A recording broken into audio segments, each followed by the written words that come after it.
രാജ്യത്തിന്റെ രാഷ്ട്രീയ അജണ്ടയിൽ വീണ്ടും കേന്ദ്രസ്ഥാനമെടുക്കുകയാണ് വനിതാ സംവരണവും മണ്ഡല പുനർനിർണയവും തമ്മിലുള്ള വിവാദം. കോൺഗ്രസ് മുൻ അധ്യക്ഷനും ലോക്സഭാ പ്രതിപക്ഷ നേതാവുമായ രാഹുൽ ഗാന്ധി ശക്തമായ വിമർശനവുമായി രംഗത്തെത്തിയതോടെ വിഷയം കൂടുതൽ ചൂടുപിടിച്ചിരിക്കുകയാണ്. വനിതാ സംവരണത്തിന് കോൺഗ്രസ് പൂർണ്ണ പിന്തുണ പ്രഖ്യാപിക്കുമ്പോഴും അതിനെ മണ്ഡല പുനർനിർണയവുമായി ബന്ധിപ്പിച്ച് രാഷ്ട്രീയ നേട്ടം കൊയ്യാനുള്ള കേന്ദ്ര സർക്കാരിന്റെ നീക്കത്തെ അദ്ദേഹം തുറന്നടിച്ചു.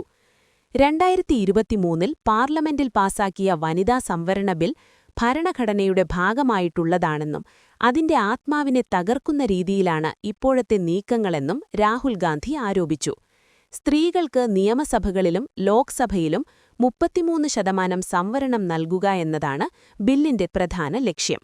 എന്നാൽ അത് നടപ്പിലാക്കുന്നതിനു മുമ്പായി മണ്ഡല പുനർനിർണയം നിർബന്ധമാക്കുന്നത് യഥാർത്ഥത്തിൽ സംവരണം വൈകിപ്പിക്കാനുള്ള രാഷ്ട്രീയ തന്ത്രമാണെന്നതാണ് കോൺഗ്രസിന്റെ വാദം.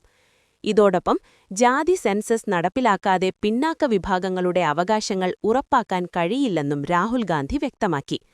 സാമൂഹ്യനീതിയുമായി ബന്ധപ്പെട്ട വിഷയങ്ങളിൽ വ്യക്തമായ കണക്കുകളും വിവരങ്ങളുമില്ലാതെ രാഷ്ട്രീയ തീരുമാനങ്ങൾ എടുക്കുന്നത് ജനാധിപത്യത്തിന് അപകടകരമാണെന്നും അദ്ദേഹം കൂട്ടിച്ചേർത്തു. സംവരണം പോലുള്ള സുപ്രധാന വിഷയങ്ങളെ ഭരണകൂടം രാഷ്ട്രീയ ആയുധമാക്കി ഉപയോഗിക്കരുതെന്ന മുന്നറിയിപ്പും അദ്ദേഹം നൽകി. ഇതിനിടെ കോൺഗ്രസ് അധ്യക്ഷൻ മല്ലികാർജ്ജുൻ ഖാർഗെയുടെ വസതിയിൽ ചേർന്ന പ്രതിപക്ഷ നേതാക്കളുടെ യോഗം ഈ വിഷയത്തിൽ നിർണായകമായ തീരുമാനങ്ങൾ കൈക്കൊണ്ടു. കോൺഗ്രസ്, DMK, തൃണമൂൽ കോൺഗ്രസ്, CPIM എന്നിവ ഉൾപ്പെടെയുള്ള പാർട്ടികൾ മണ്ഡല പുനർനിർണയവുമായി വനിതാ സംവരണത്തെ ബന്ധിപ്പിക്കുന്നതിനെതിരെ ശക്തമായി പ്രതിഷേധിച്ചു. രാജ്യത്തിന്റെ ഫെഡറൽ ഘടനയെ ബാധിക്കുന്ന തരത്തിലുള്ള ഏതൊരു നീക്കത്തെയും പ്രതിപക്ഷം എതിർക്കുമെന്ന് യോഗം ഏകകണ്ഠമായി പ്രഖ്യാപിച്ചു. മണ്ഡല പുനർനിർണയമെന്നത് സാധാരണയായി ജനസംഖ്യാ കണക്കുകളുടെ അടിസ്ഥാനത്തിൽ ലോക്സഭയുടെയും നിയമസഭയുടെയും മണ്ഡലങ്ങൾ പുനഃക്രമീകരിക്കുന്ന പ്രക്രിയയാണ്. എന്നാൽ ജനസംഖ്യാ വളർച്ച വ്യത്യസ്തപ്പെട്ട സംസ്ഥാനങ്ങളിൽ ഇത് വലിയ രാഷ്ട്രീയ അസമത്വങ്ങൾക്ക് വഴിവെക്കുമെന്നാണ് ആശങ്ക.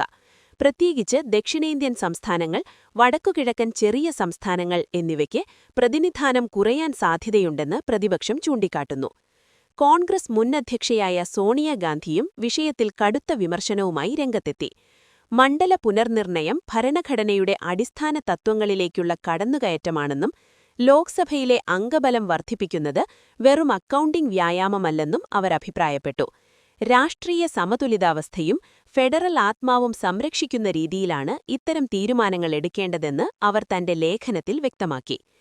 കേന്ദ്ര സർക്കാർ 2029ഓടെ മാത്രമേ വനിതാ സംവരണം നടപ്പിലാക്കാനാകൂ എന്ന നിലപാടെടുത്തതും വിവാദങ്ങൾക്ക് വഴിവച്ചിരിക്കുകയാണ്. ഇതിലൂടെ യഥാർത്ഥ ലക്ഷ്യം സ്ത്രീ ശാക്തീകരണമല്ല, മറിച്ച് തിരഞ്ഞെടുപ്പ് രാഷ്ട്രീയമാണെന്ന വിമർശനമാണ് ഉയരുന്നത്. വനിതാ സംവരണത്തെ വൈകിപ്പിക്കുന്നതിലൂടെ ഭരണകൂടം തങ്ങൾക്കനുകൂലമായ രാഷ്ട്രീയ സാഹചര്യങ്ങൾ സൃഷ്ടിക്കാനാണ് ശ്രമിക്കുന്നതെന്നാണ് പ്രതിപക്ഷം ആരോപിക്കുന്നത്. അതേസമയം ഭരണകൂടത്തിന്റെ നിലപാട് വ്യത്യസ്തമാണ്. രാജ്യത്ത് സമഗ്രമായ മണ്ഡല പുനർനിർണയം നടത്താതെ സംവരണം നടപ്പിലാക്കുന്നത് പ്രായോഗികമല്ലെന്നാണ് അവരുടെ വാദം. പുതിയ ജനസംഖ്യാ കണക്കുകളുടെ അടിസ്ഥാനത്തിൽ മണ്ഡലങ്ങൾ പുനഃക്രമീകരിച്ച ശേഷമേ യഥാർത്ഥ പ്രതിനിധാനം ഉറപ്പാക്കാനാകൂ എന്നാണ് അവർ പറയുന്നത്. എന്നാൽ ഈ വാദം പ്രതിപക്ഷത്തെ ആശ്വസിപ്പിച്ചിട്ടില്ല. വനിതാ സംവരണവും മണ്ഡല പുനർനിർണയവും തമ്മിലുള്ള ഈ ബന്ധം ഇന്ത്യയുടെ രാഷ്ട്രീയ ഭാവിയെ തന്നെ സ്വാധീനിക്കാൻ സാധ്യതയുള്ളതാണ്. ജനസംഖ്യ, സാമൂഹ്യനീതി, ഫെഡറലിസം എന്നിവയുടെ സങ്കീർണ ബന്ധമാണ് ഈ വിഷയത്തിന് പിന്നിൽ. അതുകൊണ്ടുതന്നെ പാർലമെന്റിന്റെ പ്രത്യേക സെഷനിൽ ഇത് വലിയ ചർച്ചകൾക്ക് വഴിവെക്കുമെന്നത് ഉറപ്പാണ്. ഏപ്രിൽ 16 മുതൽ 18 വരെ നടക്കുന്ന പാർലമെന്റ് സെഷനിൽ ഈ വിഷയം പ്രധാന അജണ്ടയായിരിക്കുമെന്നാണ് രാഷ്ട്രീയ നിരീക്ഷകരുടെ വിലയിരുത്തൽ. ഭരണകൂടവും പ്രതിപക്ഷവും തമ്മിലുള്ള ശക്തമായ വാദപ്രതിവാദങ്ങൾക്കും സാധ്യതയുണ്ട്. രാജ്യത്തിന്റെ ജനാധിപത്യ ഘടനയും സ്ത്രീകളുടെ രാഷ്ട്രീയ പങ്കാളിത്തവും തമ്മിലുള്ള ഈ നിർണായക ചർച്ചയ്ക്ക് രാജ്യത്തിന്റെ മുഴുവൻ ശ്രദ്ധയും കേന്ദ്രീകരിക്കപ്പെടുകയാണ്.